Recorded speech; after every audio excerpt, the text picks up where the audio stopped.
Big Boss season 7 ഞായറാഴ്ചയാണ് ആരംഭിക്കുന്നത്. ഇനി വെറും 3 ദിവസം മാത്രം ബാക്കി നിൽക്കുന്നു അല്ലെ? എല്ലാവരും എക്സൈറ്റഡ് ആണ്, ഞാൻ എക്സൈറ്റഡ് ആണ്, നിങ്ങളും എക്സൈറ്റഡ് ആണെന്ന് എനിക്ക് നന്നായിട്ട് അറിയാം. സോ വെറും 3 ദിവസം. അപ്പോൾ നമുക്ക്, നിങ്ങൾ തമിഴിൽ കണ്ടതുപോലെ തന്നെ നമുക്ക് ഡിസ്കസ് ചെയ്യാനുള്ളത് ഈ 1 സീസൺ മുതൽ സീസൺ 6 വരെയുള്ള വിജയികളെ പറ്റിയിട്ടുള്ള എൻ്റെ പേഴ്സണൽ അഭിപ്രായമാണ്. ഇവരൊക്കെ വിജയിക്കാനുള്ള അർഹതപ്പെട്ടവരാണോ, അല്ലെങ്കിൽ മറ്റുള്ളവരായിരുന്നു അവരുടെ സീസണിലുള്ള വിജയമാകാൻ അർഹതപ്പെട്ടിരുന്നത് എന്നൊക്കെയുള്ളതിൻ്റെ ഒരു അനലൈസ്, അങ്ങനെ വേണമെങ്കിൽ പറയാം. ഓക്കെ, സോ അതിനു മുമ്പ് ആദ്യമായിട്ട് ആണ് എൻ്റെ ചാനൽ നിങ്ങൾ കാണുന്നതെങ്കിൽ തീർച്ചയായിട്ടും സബ്സ്ക്രൈബ് ചെയ്യണം. മൈ ചാനലിൻ്റെ പേര് BBM ടോക്ക് വിത്ത് പ്രശു എന്നാണ് ചാനലിൻ്റെ പേര്. ഓക്കെ, ഒരു പുതിയ ചാനലാണ്. സോ നിങ്ങൾ ഡെഫിനറ്റ്ലി നിങ്ങൾ എല്ലാവരുടെയും സപ്പോർട്ട് ഉണ്ടെങ്കിൽ മാത്രമേ എനിക്ക് മുന്നോട്ട് പോകാൻ പറ്റുള്ളൂ. സോ വൺസ് അഗെയിൻ എല്ലാവരും ഒരിക്കൽ കൂടി BBM ടോക്ക് വിത്ത് പ്രശുവിലേക്ക് സ്വാഗതം ചെയ്യുന്നു.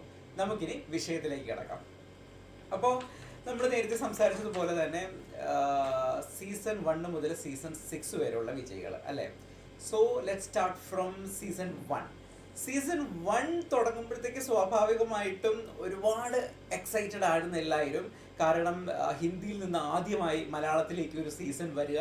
അപ്പോൾ ആ വരുന്ന സീസണിൽ എത്രത്തോളം മികച്ച കണ്ടസ്റ്റൻസിനെ അവർക്ക് കൊണ്ടുവരാൻ പറ്റും, എത്രത്തോളം മികച്ച മത്സരാർത്ഥികളെ ഏഷ്യനെറ്റിന് കൊണ്ടുവരാൻ പറ്റും എന്നുള്ളതൊരു വലിയൊരു ചോദ്യമാണ്. കാരണം ഇത് പ്രേക്ഷകരിലേക്ക് എത്തിക്കുക എന്നുള്ളത് ഭയങ്കര ഇമ്പോർട്ടൻ്റ് ആയിട്ടുള്ള ഒരു സ്റ്റെപ്പായിരുന്നു ആരുടെ ഭാഗത്തുനിന്ന്, ഏഷ്യനെറ്റിൻ്റെയും മേക്കേഴ്സിൻ്റെ ഭാഗത്തുനിന്ന്. അപ്പോൾ കുറേ കാറ്റഗറി ഓഫ് ആൾക്കാരിൽ നിന്ന് വളരെ ഷോർട്ട് ലിസ്റ്റ് ചെയ്ത് എന്നാൽ ഭയങ്കര പോപ്പുലർ ആയിട്ടുള്ള ആൾക്കാരെ ആയിരുന്നിരിക്കാം ഏഷ്യനെറ്റ് സെലക്ട് ചെയ്തിരുന്നത്. യെസ്, അങ്ങനെ തന്നെയായിരുന്നു ഏഷ്യനെറ്റ് സെലക്ട് ചെയ്തിരുന്നത്. സോ അതിൽ ഏറ്റവും കൂടുതൽ പ്രേക്ഷകർക്ക് ആ സമയം അറിയാവുന്നത് സിനിമകളിലൂടെയും അല്ലെങ്കിൽ ആങ്കറിംഗ് ഫീൽഡുകളിലൂടെയും ഒക്കെ കടന്നു വന്ന ശ്വേത, രഞ്ജിനി, അങ്ങനെയൊക്കെ ഉള്ള, പിന്നെ നമ്മുടെ വാവാ സുരേഷ്, അർച്ചന സീരിയൽ ആർട്ടിസ്റ്റ് ആയിരുന്നു. അർച്ചന അതിനു മുമ്പ് എല്ലാവർക്കും അറിയാവുന്നതാണ്. അങ്ങനെ കുറേ കണ്ടസ്റ്റൻസിനായിരുന്നു അവർ സെലക്ട് ചെയ്തിരുന്നത്. സോ സീസൺ 1 വിജയായി വന്നിരുന്നത് സാബു ആണ്. സാബുവിനെ എല്ലാവർക്കും അതിനു മുമ്പ് അറിയാം, ശരിയാണ്. പക്ഷേ ബിഗ് ബോസിലേക്ക് കടന്നതിൽ കിട്ടിയ ഒരു പോപ്പുലാരിറ്റി സാബുവിന് കിട്ടിയിട്ടുണ്ടോ എന്ന് എനിക്ക് അറിയത്തില്ല. ഇനി ഒരാളെ പേര് പെട്ടെന്ന് നിങ്ങൾ എല്ലാവരും ആലോചിക്കുന്നുണ്ടാവും, പേർലി മാണിയല്ലേ? നിങ്ങൾ വിട്ടുപോയി എന്ന് വിചാരിക്കും. വിട്ടുപോയിട്ടുണ്ടെന്നും അല്ല, എനിക്കറിയാം പേർലിയുടെ fans is huge, right? So Pearle വിട്ടിട്ടില്ല, തീർച്ചയായിട്ടും പേർലിയിലേക്കും ഒക്കെ എത്താം. ഓക്കെ, അപ്പോൾ സാബു ആ സീസണിൽ വിന്നർ ആയിരുന്നുണ്ട്. സീസൺ 1 ഒരു പ്രത്യേകത എന്താ അറിയാമോ? എല്ലാം പോപ്പുലർ ആയിട്ടുള്ള കണ്ടസ്റ്റൻസ് ആണ്. രഞ്ജിനി ആണെങ്കിലും ശ്വേത ആണെങ്കിലും പേർലി ആണെങ്കിലും വാവാ സുരേഷ്, അങ്ങനെ കുറേ പോപ്പുലർ ആയിട്ടുള്ള കണ്ടസ്റ്റൻസ് ആയിരുന്നു. അപ്പം ഇവർക്കൊക്കെ ഓൾറെഡി ഒരു ഫാൻ ബേസ് ഉണ്ട് അല്ലേ? ഈ ഫാൻ ബേസ് ഉണ്ട്. അതിനുശേഷം ഈ പ്രോഗ്രാമിലേക്ക് വന്ന് ഈ ഗെയിം കളിച്ച് അല്ലെങ്കിൽ നമ്മുടെ മനസ്സിൻ്റെ ഇഷ്ടം കണ്ടെത്തി കിട്ടുന്ന ഒരു ഇത് ഡെഫിനറ്റ്ലി ഉണ്ടായിരിക്കണമല്ലോ. ആ ആൾക്ക് മാത്രമേ വിജയത്തിലേക്ക് എത്താൻ സാധിക്കത്തുള്ളൂ. പേർലിക്ക് ആയിരുന്നു എനിക്ക് തോന്നുന്നു ഏറ്റവും കൂടുതൽ സോഷ്യൽ മീഡിയ സപ്പോർട്ട് ആ സമയം ഉണ്ടായിരുന്നത്. അതായത് നമ്പേഴ്സ് ഓഫ് നോക്കുകയാണെങ്കിൽ സോഷ്യൽ മീഡിയയിൽ ഏറ്റവും കൂടുതൽ പങ്കെടുത്തുകൊണ്ടിരുന്നത് അല്ലെങ്കിൽ ആക്റ്റീവ് ആയിട്ടുണ്ടായിരുന്നത് പേർലി ആയിരുന്നു, റൈറ്റ്? സോ പക്ഷെ വിജയായി വന്നത് ആരായിരുന്നു? സാബു മോനാണ് വിജയായിട്ട് വന്നത്. സോ സാബു വിജയായിട്ടുണ്ടോ അല്ലെങ്കിൽ സാബു അതിൽ അർഹതപ്പെട്ടിട്ടുണ്ടോ എന്ന് ചോദിക്കുന്നതിൽ അർത്ഥമില്ല, സത്യം പറഞ്ഞാലോ. He is one of the clever അല്ലെങ്കിൽ brilliant contestant so far. നമ്മൾ കണ്ടതിൽ വെച്ച് Sabu one of the best contestant ആയിരുന്നു. ആ പുള്ളി അതിന് തീർച്ചയായും 100% നീതി പുലർത്തി. അതുകൊണ്ട് തന്നെയാണ് സീസൺ 1 സാബു വിജയ് വന്നത്. സെക്കൻഡ് ടോപ്പിൽ വന്നത് പേർലി ആയിരുന്നു, ഓർക്കണം. പേർലിക്ക് സ്വാഭാവികമായിട്ടും ആ സീസണിൽ എത്രത്തോളം കോൺട്രിബ്യൂഷൻ ഉണ്ട്, അതും ഹിറ്റായി നിൽക്കുകയാണ്. പേർലി ശ്രീനിഷ് കോംപോ എന്ന് പറയുന്നത് ഭയങ്കര ഹിറ്റായിരുന്നു. ഡെഫിനറ്റ്ലി അവളുടെ ഫോളോവേഴ്സും കൂടി ചേരുമ്പോഴത്തേക്ക് എത്രത്തോളം പോപ്പുലാരിറ്റി കിട്ടി വിജയാകാൻ പറ്റും എന്നുള്ളതായിരുന്നു ഒരു ഫൈനൽ സ്റ്റെപ്പിൽ വന്നത്. ബട്ട് സാബു മോമൻ ആയിരുന്നു വിജയിച്ചത്. And he is definitely deserving, right? എൻ്റെ പേഴ്സണൽ ഫേവറേറ്റ് എന്ന് പറയുന്നത് രഞ്ജിനി ഹരിദാസ് ആയിരുന്നു കേട്ടോ. രഞ്ജിനി ആ ഷോയ്ക്ക് കോൺട്രിബ്യൂട്ട് ചെയ്ത ഒരു കോൺട്രിബ്യൂഷൻ ഉണ്ടല്ലോ, ഓ മൈ ഗോഡ്, ഫാന്റാസ്റ്റിക് എന്ന് തന്നെ പറയാം അല്ലേ? സോ എൻ്റെ ഫേവറേറ്റ് രഞ്ജിനി ആയിരുന്നു കേട്ടോ. അതും കൂടെ മെൻഷൻ ചെയ്തതുപോലെ ഞാൻ പറഞ്ഞില്ലേ, ഞാനിവിടെ ഫുള്ളി ഓപ്പൺ ആയിരിക്കും. നമ്മുടെ ഷോ അല്ലെങ്കിൽ നമ്മുടെ ചാനലിൽ എല്ലാം ഓപ്പൺ ആയിട്ട് മാത്രമായിരിക്കും ഒരു സംസാരം ഉണ്ടായിരിക്കുന്നത്. ഓക്കെ, സോ സീസൺ 2 വരാം. സീസൺ 2 സക്സസ് ആയിരുന്നില്ല, കാരണം അവർ കംപ്ലീറ്റ് ചെയ്യാൻ പറ്റിയിട്ടുണ്ടായിരുന്നില്ല. 75 ദിവസം കഴിഞ്ഞപ്പോൾ തന്നെ സീസൺ വൈൻഡപ്പ് ചെയ്യേണ്ടി വന്നിരുന്നു. സോ സീസൺ 2 എല്ലാവർക്കും ഓർമ്മയുണ്ടാവും. സീസൺ 2 കുറച്ചും കൂടി പോപ്പുലാരിറ്റി കിട്ടി, എല്ലാവരിലേക്കും കുറേ കൂടി എത്തിച്ചേർന്നു. ഒരൊറ്റ വ്യക്തി കാരണമാണ്, രജിത്ത് എന്ന് പറയുന്നത്, നമ്മുടെ രജിത് സാറിൻ്റെ ഒറ്റ വ്യക്തി കാരണമാണ് സീസൺ 2 അത്രത്തോളം പോപ്പുലർ ആയത്. അതിൽ നോക്കുകയാണെങ്കിൽ എന്താ, ഒരാൾ വേഴ്സസ് ദ എൻറ്റയർ ഹോം അല്ലേ, ഒരാളും ബാക്കിയുള്ള മത്സരാർത്ഥികൾ എല്ലാവരും എഗെയിൻസ്റ്റ് ആയിരുന്നു ഈ പുള്ളിക്ക്. അതുകൊണ്ട് തന്നെ സ്വാഭാവികമായിട്ട് നമ്മൾ മലയാളികൾക്ക് എന്താ ഒരു ഇതുണ്ടല്ലോ, ആരെങ്കിലും എവിടെയെങ്കിലും ഒന്ന് സ്ട്രഗിൾ ചെയ്യുക, ആ പുള്ളി ഭയങ്കരമായിട്ട് ഹെൽപ്പ് ചെയ്യാനുള്ള മെൻറ്റാലിറ്റി, അല്ലെങ്കിൽ ആരെങ്കിലും എവിടെയെങ്കിലും ഒന്ന് ഒറ്റപ്പെട്ടു പോകുമ്പോൾ നമുക്ക് കൊടുക്കാൻ പറ്റുന്ന ഒരു സപ്പോർട്ട്, അതിന് കൃത്യമായി രജിത് സാറ് യൂസ് ചെയ്തു. ബിക്കോസ് പുള്ളിയുടെ ബുദ്ധി ഉള്ളത് കൊണ്ടായിരിക്കുമല്ലേ, എത്രത്തോളം പുള്ളി ക്ലെവറായിട്ട് ചിന്തിച്ചിരിക്കും എന്നുള്ളത് ഉറപ്പാണ്. സോ അതുകൊണ്ട് തന്നെ ഒരു പക്ഷേ പുള്ളി ഷോ നിർത്തുന്നതിന് മുമ്പ് തന്നെ പുള്ളി ഔട്ടായിരുന്നു. ആ ഇൻസിഡന്റ് എല്ലാവർക്കും ഓർമ്മയുണ്ടാകും അല്ലേ. പക്ഷേ ആ സീസണിൽ എല്ലാവരുടെയും വിജയ് എന്ന് ഇപ്പോഴും നമ്മൾ അല്ലെങ്കിൽ മനസ്സിൽ കൊണ്ടു കിടക്കുന്നത്, സീസൺ കംപ്ലീറ്റ് ചെയ്തില്ലെങ്കിലും മനസ്സിൽ കൊണ്ടു കിടക്കുന്നത് രജിത് സാറാണ്. എനിക്കും പ്രത്യേകിച്ച് നിങ്ങളോടൊപ്പം ഞാനും അതിൽ പങ്കുചേരാം, പ്രശ്നമൊന്നുമില്ല. Okay, now it's time for season 3. Season 3ലേക്ക് വരികയാണെങ്കിൽ കുറെ കൂടി എനിക്ക് തോന്നുന്നു എത്രത്തോളം അവർ മത്സരാർത്ഥികൾ അല്ലെങ്കിൽ കണ്ടസ്റ്റൻസിനെ സെലക്ട് ചെയ്തത് എത്രത്തോളം അടിപൊളിയായിരുന്നു എന്നുള്ളതിൽ എനിക്ക് ഇപ്പോഴും ഒരു ക്വസ്റ്റ്യൻ മാർക്കുണ്ട്. എനിക്ക് അത്രത്തോളം ഇഷ്ടപ്പെട്ടിട്ടില്ല സത്യം പറഞ്ഞ സീസൺ 3ലേക്ക് വരുമ്പോൾ. ഓക്കെ, സീസൺ 3ലേക്ക് വരുമ്പോൾ ആരും അത്ര അർഹതപ്പെട്ടിട്ടുണ്ടായിരുന്നില്ല എന്നാണ് എനിക്കിതൊരു തോന്നൽ. ചുമ്മാ തട്ടിക്കൂട്ടിയൊരു വിജയം ഉണ്ടാക്കിയതുപോലെ എനിക്ക് തോന്നിയായിരുന്നു സീസൺ 3 കണ്ടപ്പോഴത്തേക്ക്. കാരണം ഇടയ്ക്ക് ബ്രേക്ക് വന്നു അല്ലേ, എന്നിട്ട് വിജയമായത് മണിക്കൂട്ടനാണ്. അതിലെ സത്യം പറഞ്ഞാൽ അതിലെ കണ്ടസ്റ്റൻസിൻ്റെ പേര് പോലും നന്നായിട്ട് ഓർമ്മയില്ല. നമുക്ക് ഏതെങ്കിലും തരത്തിൽ കുറച്ച് മെമ്മറീസ് തരുന്നവരല്ലേ നമ്മുടെ മനസ്സിൽ ഓർമ്മ നിൽക്കത്തുള്ളൂ. മെമ്മറീസ് തരാത്തവർ ഒരിക്കലും ഓർമ്മ വയ്ക്കത്തില്ല അല്ലേ. നിങ്ങളൊന്നും ആലോചിക്കുക, സീസൺ 3 എത്ര കണ്ടസ്റ്റൻസിന് എത്ര ആൾക്കാർ നിങ്ങൾക്ക് ഓർമ്മയുണ്ടാവും? എനിക്ക് വളരെ ലിമിറ്റഡ് ആയിട്ടുള്ള ആൾക്കാരെയാണ് ഓർമ്മയുള്ളത് സീസൺ 3. പക്ഷേ സീസൺ 3 ഫിറോസ് സജ്ന വന്നിരുന്നു. ഈ ഫിറോസ് സജ്ന വളരെ മികച്ച മത്സരാർത്ഥികളായിരുന്നു. അവർ ഒരു ബിഗ് ബോസ് പ്രോഡക്റ്റ് എന്ന് പറയത്തില്ല. ഞാൻ പറഞ്ഞില്ലേ, ഞാൻ കുറേ കാലമായിട്ട് ബിഗ് ബോസ് ഫോളോ ചെയ്യുന്ന ഒരാളാണ്, ഹിന്ദിയിലൊക്കെ ഫോളോ ചെയ്തിരുന്ന ആളാണ്. സോ ഒരു ബിഗ് ബോസ് മെറ്റീരിയൽ എന്നൊക്കെ പറയുന്ന 2 മത്സരാർത്ഥികളായിരുന്നു സജ്നയും ഫിറോസും. ഓക്കെ, പക്ഷേ എന്താണെന്ന് അറിയത്തില്ല, ചെറിയ നിസ്സാര കാര്യങ്ങൾക്കാണ് അവരെ പറ്റി ഇത് പറയാമെന്ന് പറഞ്ഞ് ഏഷ്യനെറ്റ് ചാനലുകാർ മനഃപൂർവ്വം പുറത്താക്കിയതുപോലെയാണ് എനിക്ക് തോന്നിയത്. പക്ഷെ ഏറ്റവും നല്ല മികച്ച മത്സരാർത്ഥികളായിരുന്നു. സീസൺ 3 മണിക്കൂട്ടം വിജയിച്ചു. അതിലെനിക്ക് അത്ര ഹാപ്പി ഇല്ല. ഐ തിങ്ക് നിങ്ങളിൽ ഭൂരിഭാഗം ആൾക്കാരും ഇപ്പോൾ നോക്കുമ്പോഴത്തേക്ക്, ഓരോ സീസൺ കഴിഞ്ഞ് വരുമ്പോൾ നോക്കുമ്പോഴത്തേക്ക് നിങ്ങളും അത്ര ഹാപ്പി ആയിരിക്കും എന്ന് എനിക്ക് തോന്നുന്നില്ല. Alright, so now it's time for season 4. Season 4 എൻ്റെ favourite season.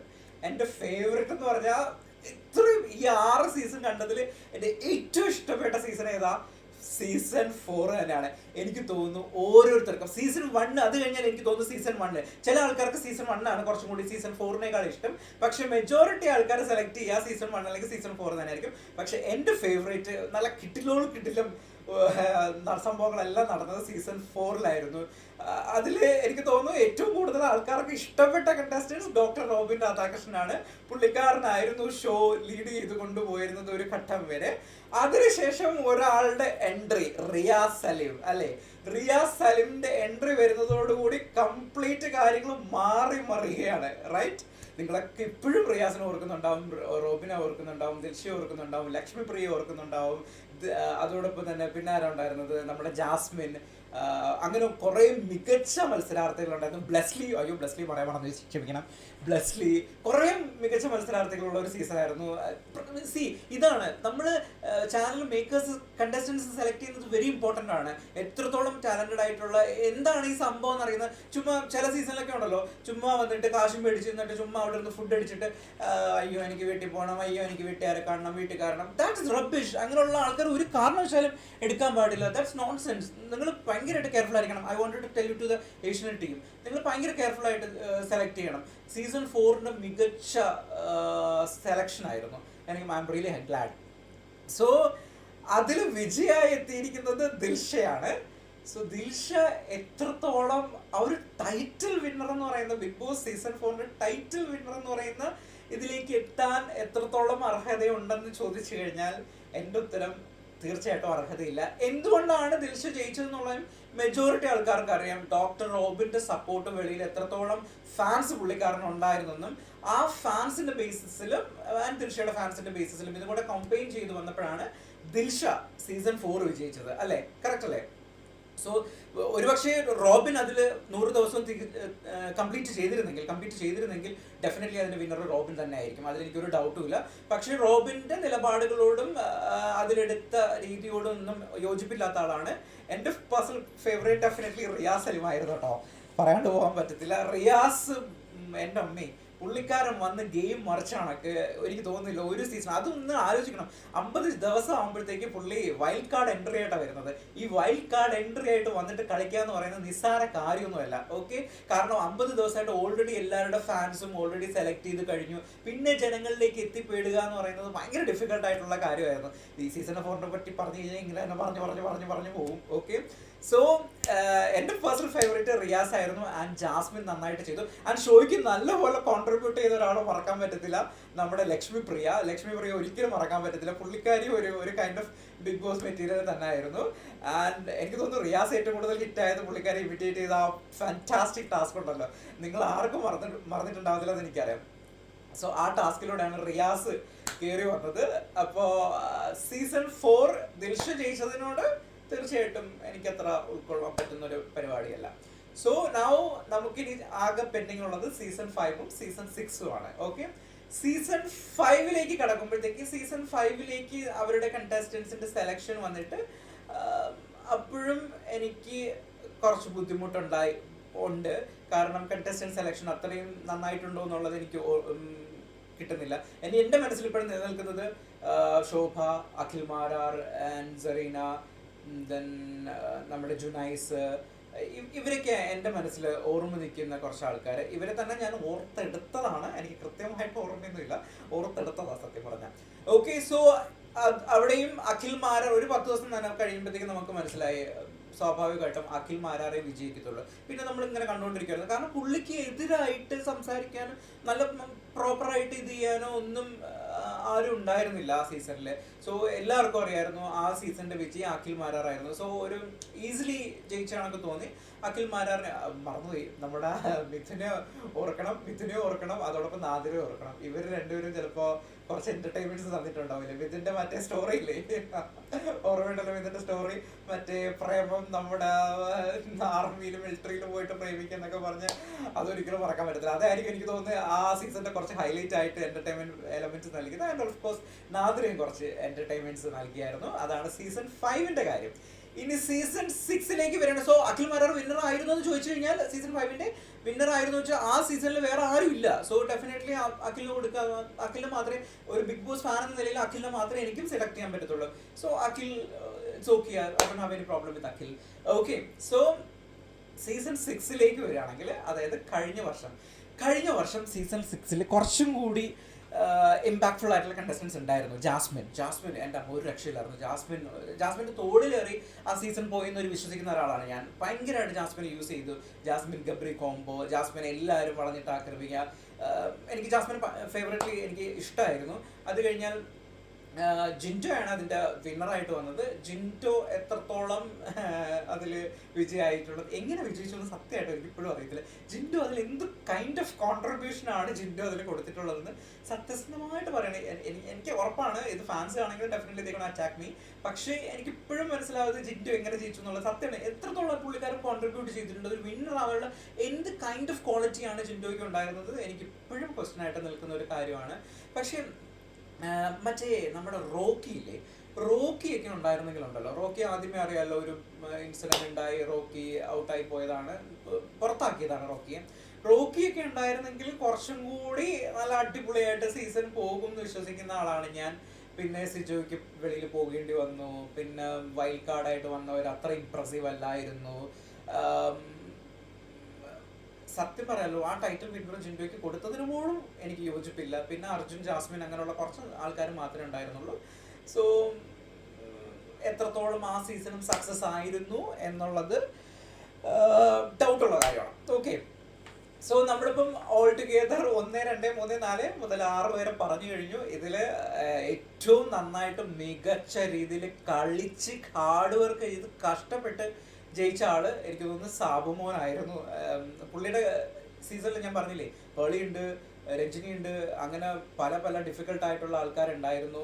Means fan base Pearle എത്രത്തോളം പോപ്പുലർ ആണെന്ന് നമുക്കറിയാം. അപ്പോൾ അവരൊക്കെ ബീറ്റ് ചെയ്ത് കയറി വരാനെന്നത് കളിച്ച കാര്യമില്ല, നന്നായിട്ട് കളിച്ച് ഹാർഡ് വർക്ക് ചെയ്ത് പ്രേക്ഷകരിലേക്ക് കയറിയ ആളായിരുന്നു സാബു. പിന്നെ ഏറ്റവും ബെസ്റ്റ് സീസൺ എന്ന് പറയുന്നത് ഫോർ മീ സീസൺ 4 തന്നെയാണ്. അതിനുശേഷം ഇനി നമുക്ക് കണ്ടറിയാം സീസൺ 7-ന്റെ എൻ്റെ അടുത്ത വീഡിയോയിൽ ഞാൻ പ്ലാൻ ചെയ്യുന്നുണ്ട്. സീസൺ 7ലേക്ക് വരാൻ പോകുന്ന കണ്ടസ്റ്റൻസും അവരെങ്ങനെയായിരിക്കും കളിക്കാൻ പോകുന്നത് എന്നുള്ളത് നാളത്തെ വീഡിയോയിൽ ഞാൻ പറയാം, അല്ലെങ്കിൽ മറ്റന്നാളായിരിക്കും മാക്സിമം പോയി കഴിഞ്ഞാൽ വീഡിയോ അപ്ലോഡ് ചെയ്യാം. ഓക്കെ, സോ ഈ 6 ഏറ്റവും best season for me season 4. And ഏറ്റവും മികച്ച മത്സരാർത്ഥി എനിക്ക് തോന്നുന്നത് ഏറ്റവും മികച്ച വിജയ്. ഇതിൽ നിന്ന് ഏറ്റവും സെലക്ട് ചെയ്യുകയാണെങ്കിൽ ഒരാൾ ആര് സെലക്ട് ചെയ്യുമെന്ന് പറഞ്ഞാൽ എന്നെ സംബന്ധിച്ചിടത്തോളം സാബു ആണ്. അഖിൽ മാരാറിനെ ടെസ്റ്റ് ചെയ്യാനുള്ള ഒരു ഓപ്പർച്യൂണിറ്റി അഖിൽ മാരാറിനും കിട്ടിയിട്ടില്ല, ആ സീസണിലുള്ളവർക്കും കിട്ടിയിട്ടില്ല, നമുക്കും കിട്ടിയിട്ടില്ല. അതുകൊണ്ട് അഖിൽ മാരാർ സേഫ് ആയിട്ട് ജയിച്ചു എന്നാണ്. അഖിൽ മാരാർ ഭയങ്കര ടാലന്റഡ് ആണ്, പുള്ളിക്ക് നല്ല കഴിവുള്ള മനുഷ്യനാണ്, നന്നായിട്ട് കളിക്കുകയൊക്കെ ചെയ്തിട്ടുണ്ട്. പക്ഷെ നമ്മൾ എന്താണ് എതിരെ നിന്ന് കുറച്ച് സ്ട്രോങ് ആണെങ്കിൽ മാത്രമല്ലേ ഉള്ളൂ നമുക്ക് യഥാർത്ഥ കഴിവ് എന്താണെന്ന് അറിയാൻ പറ്റത്തുള്ളൂ. അതുകൊണ്ടാണ് അഖിലിന്റെ പേര് ഞാൻ എടുക്കാത്തത്. ഓൾറൈറ്റ്, ഇപ്പൊ മനസ്സിലായിട്ടുണ്ടല്ലോ. ഇതാണ് എൻ്റെ സീസൺ 1 മുതൽ സീസൺ 6 വരെയുള്ള അനലൈസും അതോടൊപ്പം തന്നെ വിജയികളുടെ ഏറ്റവും മികച്ച വിജയി അല്ലെങ്കിൽ ഏറ്റവും മികച്ച സീസൺ ഏതായിരുന്നു എന്നുള്ളത്. ഓക്കെ, അപ്പം ഇതോടുകൂടി ഈ വീഡിയോ ഇവിടെ വൈൻഡപ്പ് ചെയ്യാണ്. അപ്പം മറക്കണ്ട, എൻ്റെ ചാനൽ ലൈക്ക് ചെയ്യാനും സബ്സ്ക്രൈബ് ചെയ്യാനും മറക്കരുത്. BBM Talk with Prashu എന്നാണ് ചാനലിൻ്റെ പേര്. ഓക്കെ, അപ്പം മറ്റൊരു വീഡിയോ ആയിട്ട് നാളെ വീണ്ടും കാണാം. ഓക്കെ, അപ്പം സന്ധ്യക്ക് വരെ ഒരു കാര്യം മറക്കണ്ട, സീസൺ 7 തുടങ്ങാൻ പോവാണ്. Just 3 more days to go. നിങ്ങൾ നാളെയാണ് വീഡിയോ കാണുമെങ്കിൽ just 2 more days to go. Okay, അപ്പോൾ take care of yourself. See you, by.